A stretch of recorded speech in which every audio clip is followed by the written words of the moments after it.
Hi, I'm Lainey Signer, and I'm a food systems researcher and educator. Hi, I'm Bill Leland. I love playing in the garden. And here we are in this beautiful garden in Sebastopol, California, here to provide an educational video for students interested in making their own worm composting systems. This beautiful garden has been built up by years of compost application into the beautiful state that we now find it. And we're standing here with the Here we are, original piles. Conventional compost Yeah. of cubes, 3 foot by 3 foot by 3 foot, where the original garden clippings, all sorts of things, preferably ground up a little bit before going in, and then go from one bin to another. This bin just recently was up to 164 degrees. Then once it's all done, it goes into a finished pile here where we then take it into the garden. And where the worms come in, where these worms came in, the batch of worms we're going to look at more started about 8 years ago by just getting a handful of worms that were at the bottom of a pile like this. And from there, we've built up the population that you're going to see more of. Yeah, so the compost here, we have a nice thermometer that's able to give us the accurate temperature recordings every day. Right now it's at about 90, but hopefully it'll heat back up for a higher temperature, which leads to faster breakdown of the materials. And now we're gonna walk over and visit the worms.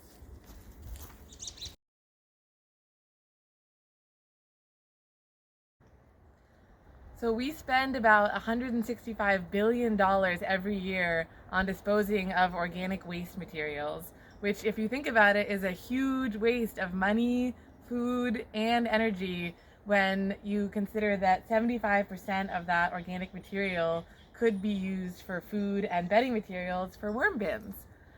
So we're going to visit this worm bin here and provide you an up-close look at what's going on. But first, I'm going to let Bill introduce what this worm bin is made of and how long he's been using it, and just give us an intro to his friends, the worms.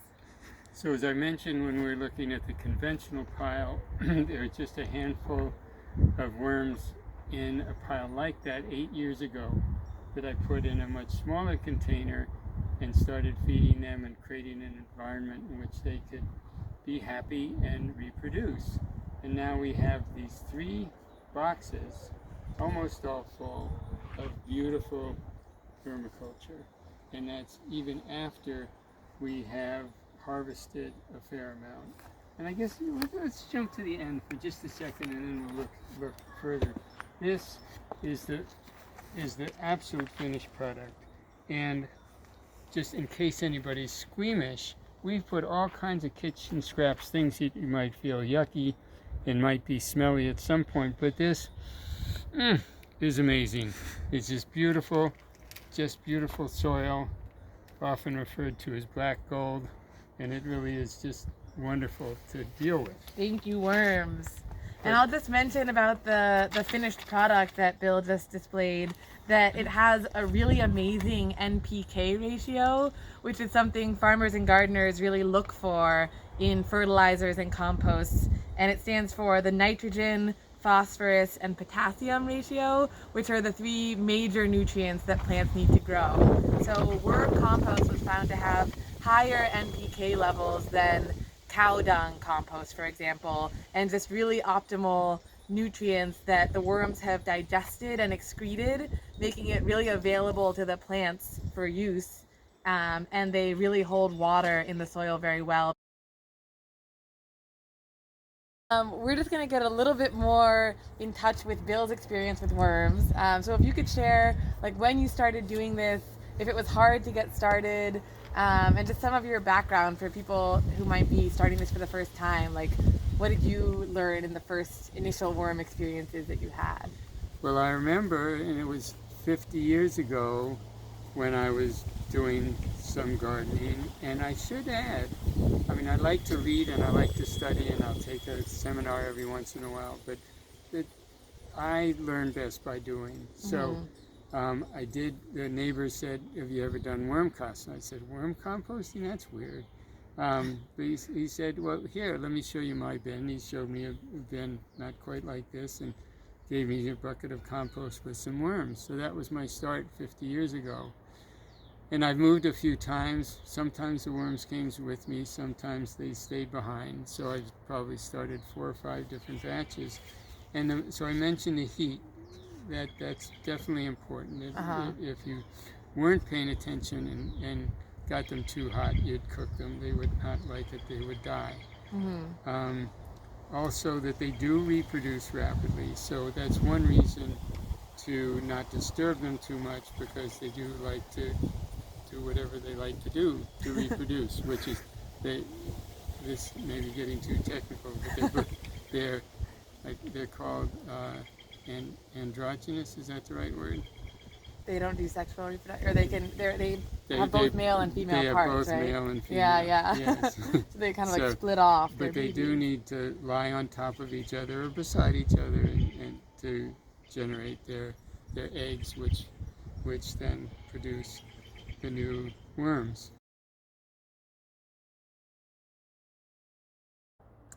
So Bill, can you give us a few more details for our aspiring vermicomposters about sort of how long it takes for the worms to break down your food waste until you can start harvesting good worm compost? And like, what's the deal with your 3 bins here versus the smallest scale that someone might want to consider using for their own purposes? Well, having the 3 bins is being in the lap of luxury, to have that much and then have all the variations you can do in terms of feeding and harvesting. But that's not at all necessary.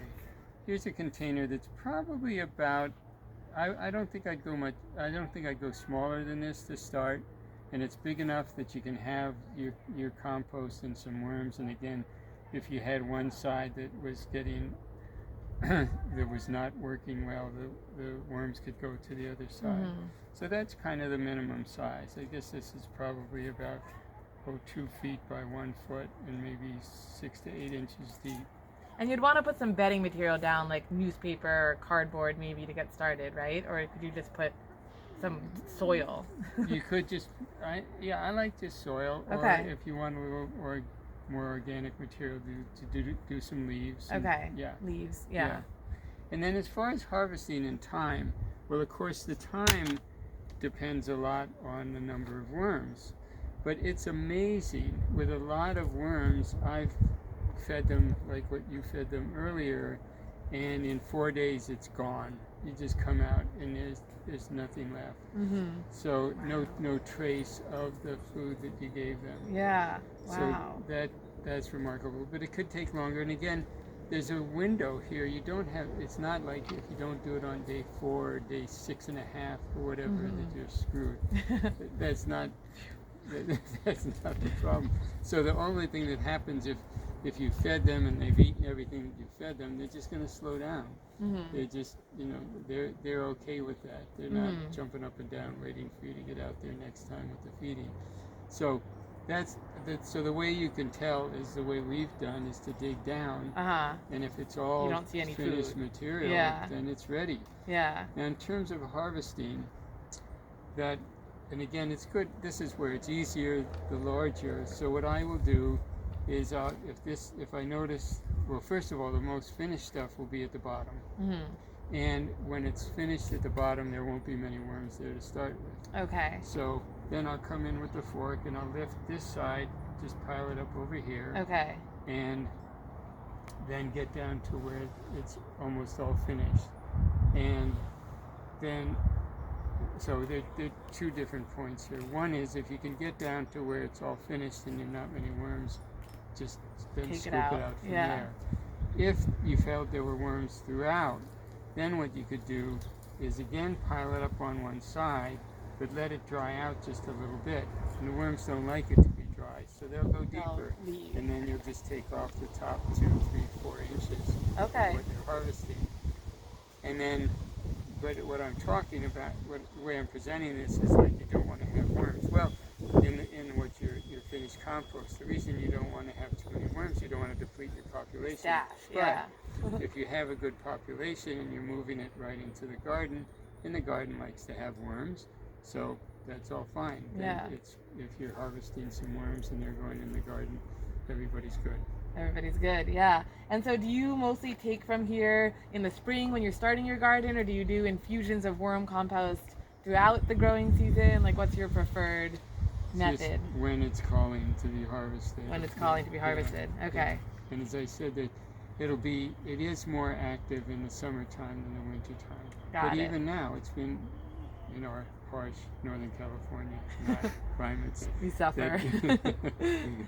Even now, they've been working all through the wintertime. Yeah. And again, it's cooler in the bin, but they can get to the warmer part. There's enough of a mass. Got it. So let's look in this bin. Here we have, haven't fed this in 2 or 3 days. I don't turn it regularly because generally the worms like to just do their work and settle into what they're eating. But it's okay to, as a matter of fact, it's a good idea to toss it every once in a while to make sure that everything is progressing the way you want. So let's just see what we find here. So you can see that the worms, let's see if we get a big sometimes we find a big clump of worms. There we go. Oh yeah. Can you get a sense of that? So here's where it probably fed this kitchen scraps 3 or 4 days ago, and already they've well worked it down. It's not smelly. It's not. And they got tons of worms, having worm offspring going to town on this food. So this is a situation that's looking really healthy. Lainey, do you have some fresh tidbits for them? Oh, I do. Yes, in fact, we had to ask the worms for their permission to be included in this video, and they said yes under the condition that we give them some of their favorite food, which is coffee grounds. So I'm gonna. Worms do drive a hard bargain. They love caffeine like the rest of us. So I'm just gonna make my deposit here. So Lainey's give them special food. We'll spread it out a little bit, and then just gently cover it up. So each time you feed them, cover it up either with compost that's already been worked for a while, or have some leaves handy and just cover them up. That way you will not have, I mean, if you happen to put in a lot of fruit, and particularly a lot of citrus, you might get a lot of fruit flies. But if you cover them and work them in a little bit, no problem. You'll notice that there are no flies, no other ornery critters that you want. And no smell.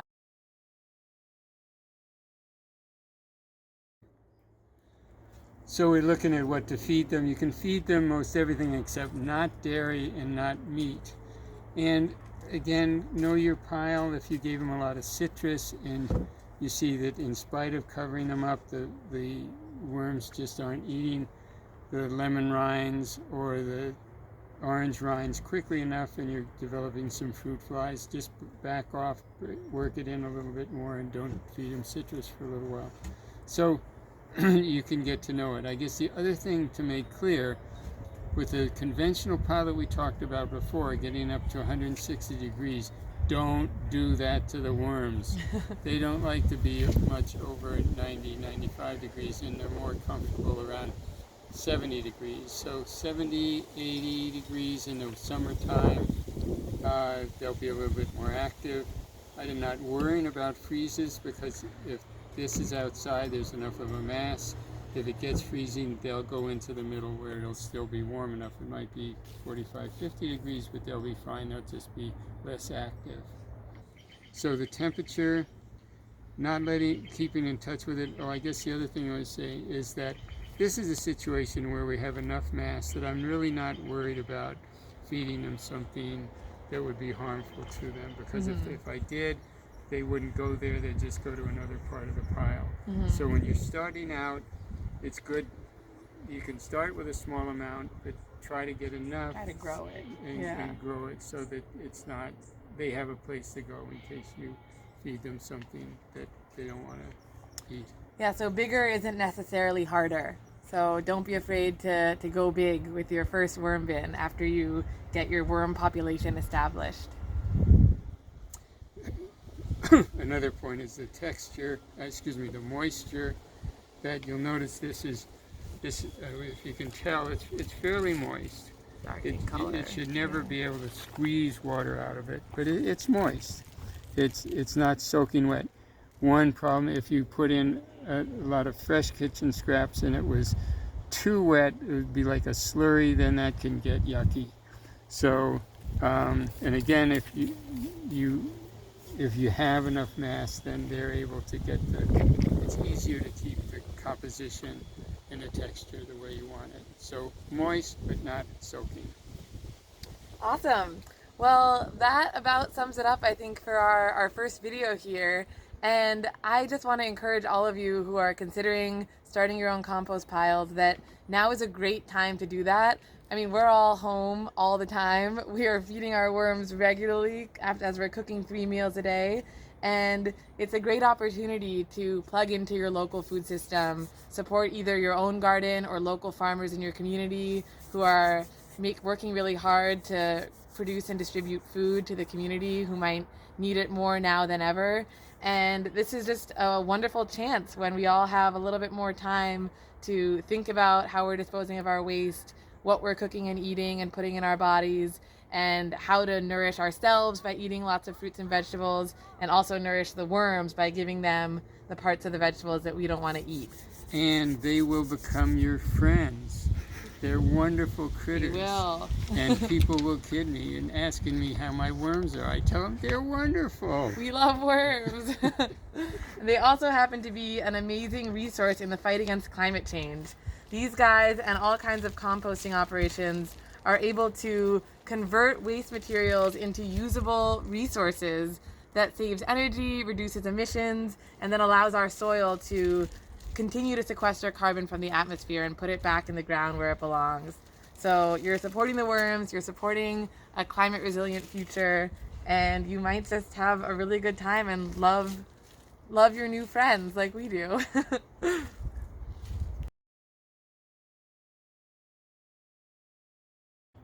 We really want to hear from you about how your own worm composting experiences go. So please reach out to Bill and myself if you have any questions, want to share your experiences. You can email us or you can comment on this video, and we will do our very best to get back to you if we can answer your questions. We want to inspire citizen science projects and spread our love of worm composting to others in our community.